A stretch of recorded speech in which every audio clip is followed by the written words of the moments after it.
ओम शांति। आज प्यारे मीठे बाबा की मुरली मंथन की डेट है 19 अप्रैल 2023।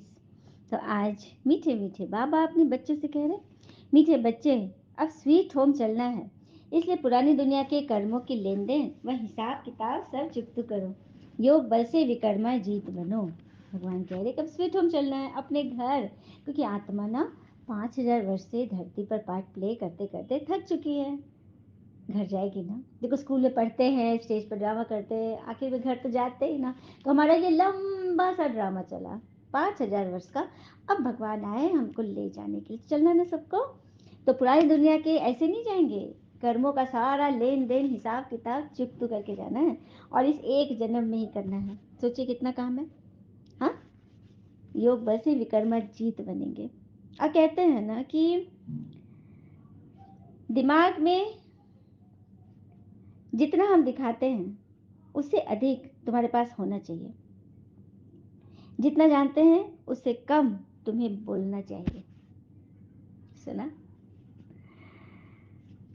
प्रश्न है, तुम बच्चे लाइट हाउस बनकर बाबा से योग क्यों लगाते हो? लाइट हाउस बनकर बाबा से योग क्यों लगाते हो? उत्तर, क्योंकि तुम्हें सबको इस नर्क रूपी खारी चैनल से पार ले जाना है। तुम मुक्ति धाम और जीवन मुक्ति धाम में जाने के लिए योग में बैठ हर एक को सर्च लाइट देते हो।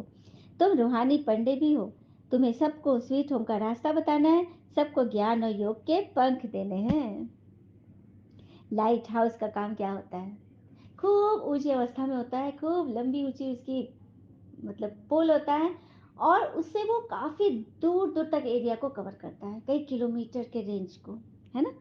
तो बाबा कहते हैं आप बच्चों को भी वैसा ही बनना है। आपके सकाश की पावर, आपकी दृष्टि वृत्ति की पावर इतनी जास्ती तेज हो, जहां तक आप नजर दौड़ोगे वहां तक सर्च लाइट दोगे, हर एक आत्मा को भगवान का परिचय दोगे। मतलब आपकी शक्ति से, आपके व्यवहार से सभी भगवान की तरफ मुड़ जाएंगे।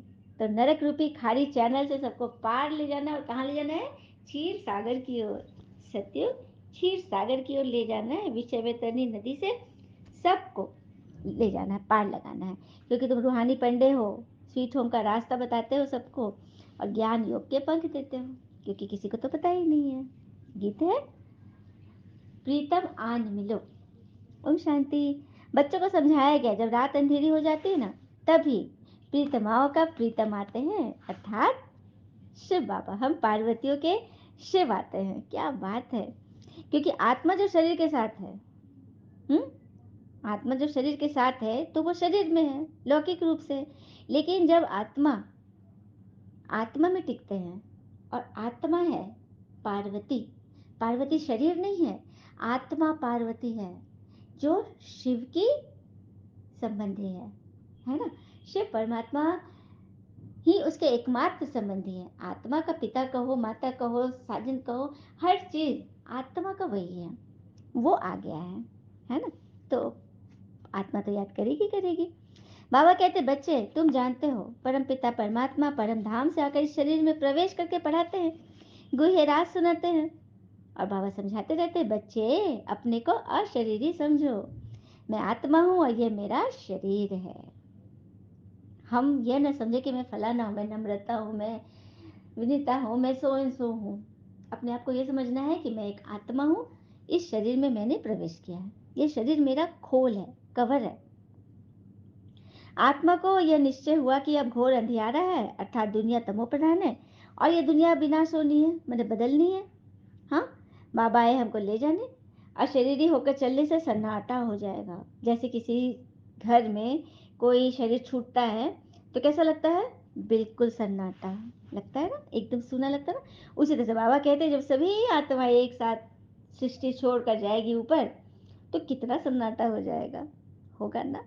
और फिर क्या होगा? सत्य स्वर्ग आ जाएगा। क्या बात है। बाबा कहते हैं कि तुम जानते हो मैं हूँ ज्ञान का सागर। अगर सर्वव्यापी कहे तो हर एक ज्ञान सागर पतित पावन हो जाए, परंतु ऐसे तो है नहीं। ये भी बात सही है। सर्वव्यापी अर्थात हर एक आत्मा के अंदर परमात्मा है, तो सभी हो गए ना ज्ञान सागर, पतित पावन तो सभी हो गए। तो भगवान को बुलाने की क्या दरकार है? बाबा बैठ बच्चों से बात करते हैं, जैसे मैं परम आत्मा स्टार हूँ, वैसे तुम भी एक स्टार हो। सिर्फ मैं जन्म मरण में नहीं आता हूँ, और तुम जन्म मरण में आकर पाठ बजाते हो, 84 जन्मों का चक्र फेरते हो। हाँ, जैसे तुम आत्मा हो, मैं भी एक आत्मा हूँ, पर तुम महिमा सबकी अपनी अपनी है। मैं हूँ सिंधु, सागर, और तुम हो बिंदु, ड्रॉप। अब दुनिया में भी प्रेसिडेंट, प्राइम मिनिस्टर, मिनिस्टर्स का अलग अलग पार्ट होता है ना। हाँ, अलग अलग पार्ट है ना, अलग अलग डिग्निटी है ना, सबकी पोजीशन है ना। उसी तरह से मैं नॉलेजफुल हूँ, तुम बच्चों को नॉलेज देता हूँ, इसमें तुम सभी नंबरवार बनते हो, क्योंकि जो जैसा पढ़ेगा वैसा पाएगा, वैसी उसकी डिग्निटी होगी, पोजीशन होगा। तुम हो पांडव सेना, तुम जानते हो हम यात्रा पर हैं। हमारा पंडा स्वयं परमपिता परमात्मा है। पंडा, जो सबसे बड़ा पंडित में सबसे बड़ा जो पंडा होता है, उसको पंडा बोलते हैं, मेन मुख्य पंडा। तो हमारे मुख्य पंडा कौन है? जो हमें स्वर्ग का रास्ता बताते हैं, परम धाम का रास्ता बताते हैं, तीर्थ पर ले जाते हैं, सच्चे सच्चे, वो है परमपिता परमात्मा। जो हमारे गाइड भी है, लिबरेटर भी, हमें दुखों से छुड़ाते हैं और सबको रास्ता बताते हैं। तो बाबा कहते हैं मैं हूँ पंडा, तो तुम भी हो गए रूहानी पंडित। वो ब्राह्मण जो दुनिया के ब्राह्मण है, जो कथा आदि करते हैं, वो जिस्मानी पंडे हैं, शरीर के पंडे हैं, शरीर रूप से पंडे। लेकिन तुम हो आत्मा के पंडे, तुम आत्मा को भगवान से मिला देते हो, है ना बड़ी बात। तो मित्र संबंधी आदि सबको बोलो चलेंगे रूहानी यात्रा पर। जैसे कोई यात्रा पर जाते हैं तो अपने नजदीक बिरादरी वाले को कहते हैं ना कि चलना ना, बहुत अच्छा, साथ चलेंगे, अच्छा लगेगा, कहते हैं ना। उसी तरह से इस रूहानी यात्रा में भी आत्माओं को तैयार करो, स्वीट होम का रास्ता बताओ। हम्म, ऐसा तो कोई है ही नहीं जो स्वीट होम देख कर आया हो और वहां ले जाए। कोई नहीं, सब पहली पहली बार ही चलेंगे, क्योंकि उसको कोई जानते नहीं, आत्मा के पंख टूटे हुए हैं ना। और जब तक भगवान न आए तब तक आत्मा को पंख तो मिल नहीं सके। और ये पंख किस चीज के पता है? एक है ज्ञान, एक तरफ का, और दूसरा है योग। तो ज्ञान योग के पंख कौन देगा आके? बाबा ही देंगे ना। हाँ, और कहते हैं ना, दुख एक बार के लिए फिर भी अच्छा है, एक बार, दो बार, तीन बार भी चलिए अच्छा है, लेकिन सुख में ज्यादा सावधान रहना, क्योंकि जब भी मनुष्य के जीवन में सुख आता है तो ईश्वर को भूल जाता है, बहुत दूर हो जाता है। सुना, सुख में क्या होता है गड़बड़। हम्म, तो दुख अच्छे है ना। हाँ, दर्द अच्छे है ना, दाग अच्छे है ना। कुंती वाली कहानी, श्री कृष्ण जाने लग गए थे, जब राजपाट मिल गया तो कुंती बोली प्रभु आप क्यों जा रहे हैं? तो बोले अरे अब तो आपको सब सुख मिल गया, अब तो जाने दो। बोलते नहीं, ले लो सब सुख, नहीं चाहिए, हमारे वो दुख के दिन ही अच्छे हैं, जब आप हमारे साथ रहे, साथ मिलकर बैठकर खाते पीते चलते थे। दुख अच्छे हैं, अगर जो कोई समझ जाए ना दुख अच्छे हैं, समस्याएं अच्छी हैं, ये हमें सिखाने के लिए आती, गिराने नहीं आती, तो कभी किसी समस्या किसी दुख में पड़ेगा ही नहीं। और अगर बच्चे के अंदर ये संस्कार पड़ गए, कई आत्मा है ना, अपना अनुभव बताती है कि बच्चे के अंदर ही जन्म से, जन्म क्या मतलब, चलिए 8 9 10 साल का बच्चा, 5 6 साल से ही अगर उसके अंदर ये धारणा पक्की हो गई कि भगवान को याद करके खाना है, भगवान को याद करके सोना है, भगवान को याद करके पढ़ना है, तो उस बच्चे के जीवन में कोई तूफान आएगा क्या कभी? जो जिसको भगवान को याद करने का संस्कार ही पड़ गया, साथ लेने का, है ना।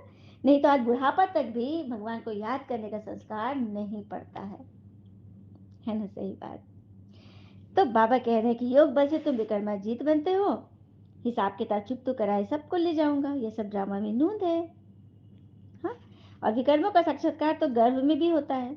बच्चा जब गर्भ में होता है ना तो उसको बहुत दर्द होता है, क्योंकि अंदर सड़ान है, ये है, रक्त है, पीप है, मतलब सब गंदगी अंदर है, और उसको एकदम गर्भ जेल लगता है, मतलब उसको लगता है कैसे बाहर निकले। और कहते हैं ना सबसे ज्यादा गरीब वह है जिसकी खुशियाँ दूसरों की अनुमति पर निर्भर करती है। कोई अच्छा बोले, कोई मीठा बोले, कोई तारीफ करे तो मैं खुश रहूं, है ना। अमीर बनो अमीर, बढ़कर दो, लेना नहीं है ना। फिर बाबा कहते हैं याद में रहोगे तो विक्रम विनाश होगे, और स्वदर्शन चक्र फिराओगे तो तुम्हारी बहुत बड़ी मिल्कियत जमा हो जाएगी। योग से हेल्थ और ज्ञान से वेल्थ मिलती है। जितना बाबा को याद करेंगे उतना निरोगी काया मिलेगी। दुनिया तो इन बातों को जानती ही नहीं। हाँ, बाकी सभी देवी देवताओं को अलंकार दे देते, शंख चक्र गदा पदम, अब उनको शंख थोड़ी बजाना है। ये ज्ञान में तुम ब्राह्मणों को मिलना चाहिए। अब शंख का क्या करेंगे ब्राह्मण? तो शंख से ज्ञान का शंखनाद, सबको भगवान का परिचय, ज्ञान को फैलाना है। फिर है चक्र, चक्र था स्वदर्शन चक्र, अपनी आत्मा का दर्शन करो, 5 स्वरूपों का दर्शन करो, और माया विकारों का गला काटो। गदा, गदा उठाए भीम से जैसा एकदम माया को एकदम परास्त कर दिए एक बार में 10। पदम कमल अर्थात हमारा जीवन कमल जैसा, हमारे मुख कमल, मुख से हमेशा अनमोल महावाक्य निकले, आंखों से दृष्टि में हमेशा हर की शुभ हर एक की गुण दिखाई दे। हाँ, और हस्त कमल, हाथ से हमेशा उठा रहे बस दान देने के लिए। पद कमल, पैर जहाँ भी कदम रख दे वहाँ पदम खिल जाए। मतलब जहाँ भी घर, जिस घर में चले जाए, जिस जगह पे चले जाए, स्कूल हो, कॉलेज हो, कहीं भी चले जाए, वहाँ पर भगवान का परिचय तो मिलना ही मिलना है, क्योंकि भगवान से सभी आत्माओं को मिलाना कितनी बड़ी सेवा है ना। हम्म? बाबा कह रहे हैं कि मैं आता हूँ सहज राजयोग सिखाने, यह कोई नहीं जानता, और आता हूँ संगम युग पर। तुम अभी जानते हो कि संगम युग पर हम मिले थे, मिले हैं और मिलते रहेंगे। क्या बात है, बाबा ने गारंटी दे दी। ढेर बच्चे मिलेंगे। कोई कोई बच्चे फिर कुसंग में जाकर पढ़ाई छोड़ देते हैं, कुसंग में चले जाते हैं। चलते चलते कोई से दिल लग गई, किसी से मतलब मोह में जुड़ गए, तो पढ़ाई का नशा टूट जाता है। और पढ़ाई तो पवित्रता में ही होगी ना, पवित्र बच्चे ही तो पढ़ाई पढ़ेंगे। कोई बिरले शादी आदि के बाद पढ़ाई का कोर्स उठाते हैं, क्योंकि शादी के बाद पढ़ाई नहीं होती है। फिर कोई तो अच्छी रीति पास कर लेते हैं, और कोई तो फिर टाइम लगता है, क्योंकि विकार में जाने से फिर धारणा नहीं होती। चाहे राज विद्या, चाहे रूहानी विद्या की धारणा, कोई भी तरह की धारणा हो तो वो पवित्रता में ही होगी। सुना? हाँ, ऑटोमेटिकली तुम्हारी बुद्धि सतो प्रधान रहती है इस ज्ञान से। तुम जानते हो, जैसे कल पहले महल बनाए थे ना, ऐसे ही हम जाकर महल बनाने लग पड़ेंगे सत्युग में। बाबा सत्युग की विशेषता बता रहे हैं। ड्रामा वही कराएगा जो कल पहले कराया था, ड्रामा में वही कुछ है जो कल पहले स्क्रिप्टेड था। कोई मेहनत नहीं करनी पड़ती, बाकी भाषा तो सीखनी पड़े। वहाँ स्कूलों आदि में भी विमानों से जाएंगे। कैसे से जाएंगे स्कूल? विमान से जाएंगे, पुष्पक विमानों से। बहुत बड़े बड़े महल होते हैं, समझो जितनी एरिया में आबू है उतनी एरिया में एक घर होगा। क्या बात है, माउंट आबू जितने एरिया में होगा उतनी एरिया में सिर्फ एक घर होगा। फिर आबू रोड जितनी एरिया में दूसरा महल होगा। जमीन तो बहुत रहती है, प्रजा को भी बड़ी जमींदारी, बड़े बड़े महल होते हैं। इसलिए तो कहते हैं ना, यथा राजा रानी तथा प्रजा। अभी तो देखो बम्बई में कितने मनुष्य है, फिर बम्बई होगी नहीं। सब मीठे पानी होंगे, नदियां भी सब कायदे अनुसार बहेंगी। मजाल है कोई नदी उथल जाए, क्या बात है। सब कायदे अनुसार, प्रकृति के अनुसार चलेगी। किसी के मजाल नहीं है जो उथल जाए। सब तत्व आदि ऑर्डर में होंगे। तुम प्रकृति पर जीत पाते हो, जो तुम प्रकृति जीत बनते हो ना, तो तुम जैसा सोचोगे वैसा प्रकृति करेगी। हाँ, गुस्ताखी चंचलता आदि नहीं करेगी प्रकृति। तो बाबा की श्रीमत पर चलना चाहिए ना। क्या इतने सुंदर सुंदर नज़ारे बाबा ने सत्य का जो अनुभव कराया, ये तो हर एक को विजुलाइज करना चाहिए कि वहाँ कितने बड़े बड़े महल होंगे, आबू जितना बड़ा हमारा एक घर होगा, प्रजा की बड़ी बड़ी जिम्मेदारी होगी। हाँ, पानियों का कोई बंटवारा नहीं होगा, मीठे नदी के नदियों का पानी भी इतना मीठा जैसे शरबत। सुना? सब कायदे अनुसार होगा, मजाल नहीं कि कोई उथल जाए, तूफान आए, बिल्कुल नहीं। इसलिए बाबा कहते हैं श्रीमत पर चलो, और काम महाशत्रु है उसको जीतो। काम अर्थात कामना के विकार, किसी व्यक्ति, वस्तु, वैभव, प्रकृति, किसी भी चीज से कोई कामना विकार है, उसको जीतो। गीता में भी लिखा है ना। फिर बाबा कहते हैं सन्यासी लोग तो समझते हैं कि पवित्र रहना इम्पॉसिबल है, इसीलिए घर बार छोड़ के चले जाते हैं। हाँ, क्योंकि उनका हठ योग है, घर बार छोड़ते हैं। हठ योग नहीं करना, यहाँ करना है सहज योग। भारत पतित होने लगता है तो सन्यासी आकर थमाते हैं अपनी पवित्रता से। इनकी सेवा का फल उन्हें किस रूप में मिलता है? गवर्नमेंट के भी वो गुरु बन जाते हैं। क्या बात है, सरकार भी गुरु गोसाई के दरवाजे मत्था टेकती है जाके, तो वो गुरु गवर्नमेंट के भी गुरु बन जाते हैं, क्योंकि पवित्रता का मान है ना। फिर बाबा कहते हैं जो गरीब है एक पैसा देते हैं तो उन्हें भी महल मिल जाते हैं। गरीब का एक पैसा से भी उनको महल मिल जाए, क्योंकि भावना से भरा हुआ है। प्रत्यक्ष फल का साक्षात्कार दिव्य दृष्टि से होता है। दिव्य दृष्टिदाता आकर तुमको पढ़ाते हैं, नहीं तो एम ऑब्जेक्ट को मालूम कैसे पड़े? कैसे पढ़े? भगवान आकर ही तो बताएंगे ना, नीचे आएंगे तभी तो बताएंगे। मीरा ने कितनी तपस्या की, बैठे बैठे मतलब इतना पुरुषार्थ किया, लेकिन बैकुंठ तो जा ना सके, क्योंकि शिव बाबा से तो नहीं मिली। हम्म। फिर बाबा कहते हैं भक्ति मार्ग में तो बहुत नौधा भक्ति करने के बाद साक्षात्कार होता है। और दिव्य दृष्टि की चाबी मेरे हाथ में है, मैं कोई को देता नहीं। सब कुछ दे देंगे बाबा, स्वर्ग की चाबी देंगे, दिव्य दृष्टि की चाबी नहीं देंगे। क्योंकि दिव्य दृष्टि की चाबी मिल जाएगी तो हम भगवान को भी देख लेंगे, भगवान को भी बांध के रख लेंगे, पकड़ लेंगे। क्योंकि मनुष्य से चालबाज, चालाक तो कोई प्राणी नहीं है। वो कुछ भी कर सकता है, उसके लिए कुछ भी असंभव नहीं है। इसलिए बाबा ने बोला ना, मैं दिव्य दृष्टि की चाबी अपने पास रखता हूँ। एकमात्र चीज बाबा अपने पास रखते हैं। फिर बाबा कह रहे कि आज देखो दुनिया में अनेक तरह के मनुष्य, कोई धर्म में मस्त, कोई साइंस में मस्त, विज्ञान में, कोई किस में मस्त, परंतु तुम्हारे आगे सब बर्थ नॉट ए पेनी है। कोई धर्म की बात नहीं, कोई विज्ञान की बात नहीं, कोई किसी मस्ती की बात नहीं। हमारे लिए सब बर्थ नॉट ए पेनी है। और कहते हैं ना कि पहले ज्ञान आता है, फिर उससे विज्ञान होता है, विज्ञान के बाद फिर प्रज्ञान होता है। प्रज्ञान चरम की अवस्था है। इस अवस्था में जब हम आ जाते हैं तो समझिए कि हमारा बेड़ा पार हो गया, हम भगवान से मिल लिए। तो किसी भी चीज़ में मस्ती नहीं करना है, क्योंकि सबका धन मिट्टी में मिल जाता है, सब खाक हो जाएगा। किसकी दबी देगी धूल में, किसी की चोर लुटे, किसी के राजा ले ले, टैक्स ले ले, है ना। तो इससे अच्छा है कि ईश्वरी सेवा में लगा दे सबसे पहले।